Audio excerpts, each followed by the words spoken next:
Hey guys, thanks for checking out this video.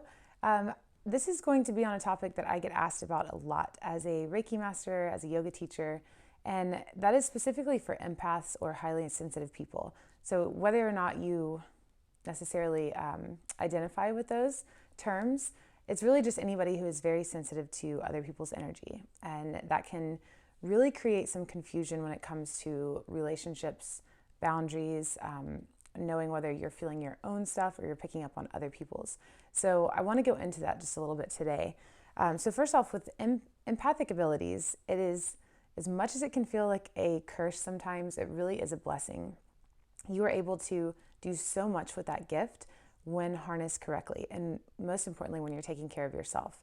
So for me, with the work I do, I come in contact not only with a lot of different people, but I'm helping them work through their energy, especially in a Reiki session. I'm helping them clear out energy. So I have to be very tapped in order to help them, to serve them. So for me, I always, like, the number one thing that's really helped me is body awareness. So somatic experiencing. And as simple as that sounds, it makes a world of difference when you are just in tune with your body. And, whatever ways that feel good to you to do that, you can get outside and move, just take a walk. Yoga is a really great avenue for just somatic awareness. And just taking a few moments throughout the day to take some deep breaths and ask yourself simply, how am I feeling? And start to notice different sensations. At the beginning of my journey, before I really knew what was happening, there were certain people and situations that I would feel extremely sensitive around. And I would even leave those situations feeling different, sometimes up to a few days.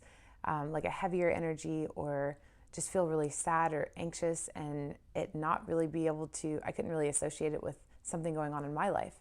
So for me to really be in touch with myself, like every single morning, I have some kind of morning routine, even if I only have a few minutes to do it.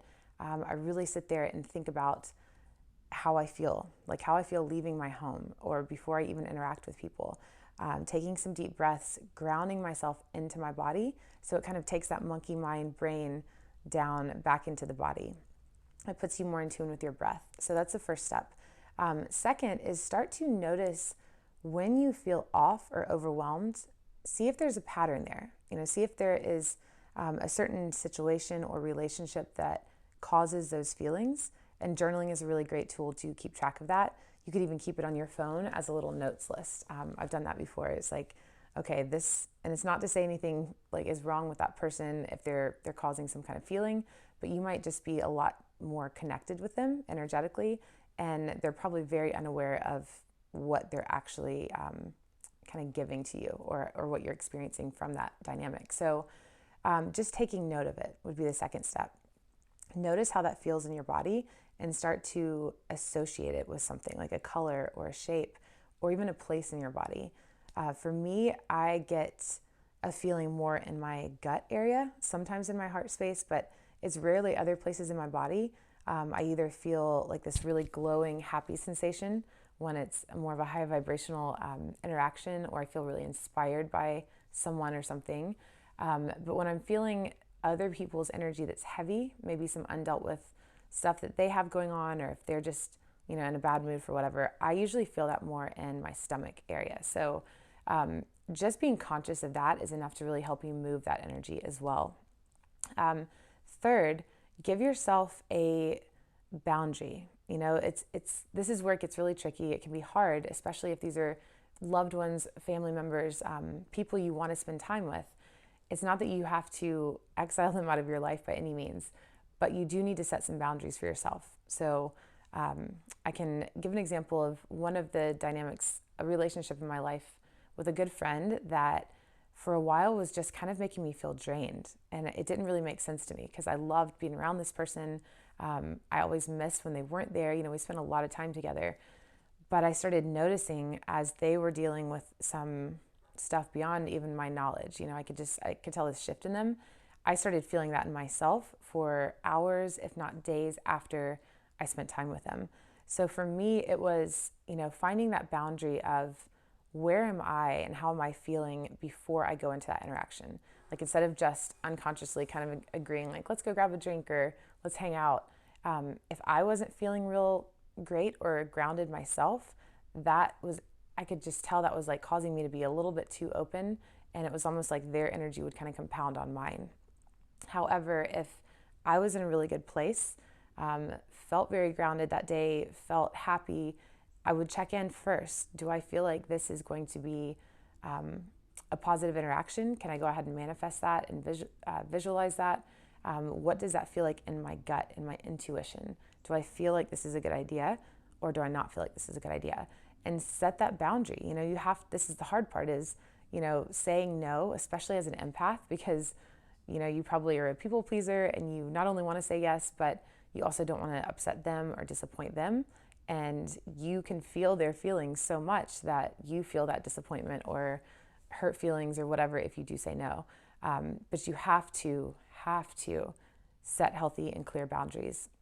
They don't have to know about this necessarily. If you feel like, if you can be open with them and just about your sensitivity in general, that's great. But if they might not know how to take that information. So this is more on your own end of just knowing how to really to know what you need, to be in touch with yourself. So those are the 3 top things that really help me as far as protection going out into the world, because obviously we want to be social. We don't want to be hermits. We have to learn how to really navigate this. So the first step is just getting in tune with your body, setting that time aside. Morning is great. That's probably the best time to do it. So you really set the intention, but also throughout the day, just kind of a quick check-in. How do I feel? Do I feel happy? Do I feel anxious? Do I feel hungry? Do I feel tired? A lot of times if I'm tired, that's already kind of putting me in the negative. So I need to consider that before I go out and socialize, especially with a group of people where I'm feeling tons of different energy. It's a totally different game plan if I'm rested and feel good as opposed to tired or stressed out. So just being in touch with your body, and then knowing the boundaries.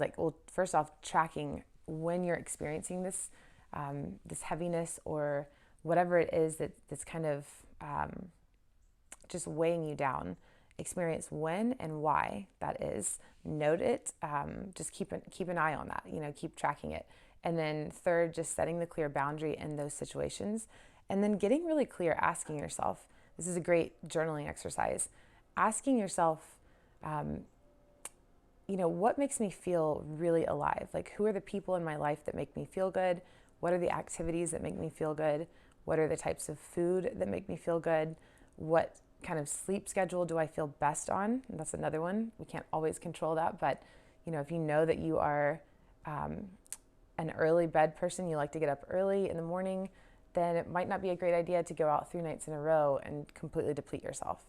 So all of this really affects our vibration. And at the end of the day, the higher our vibration is, just meaning the better we feel, the healthier we are, the less likely we are to be really affected by other people's energy or to feel weighed down by this.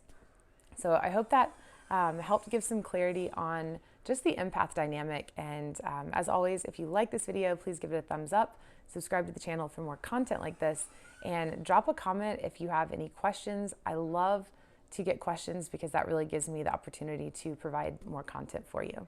I will see you next time.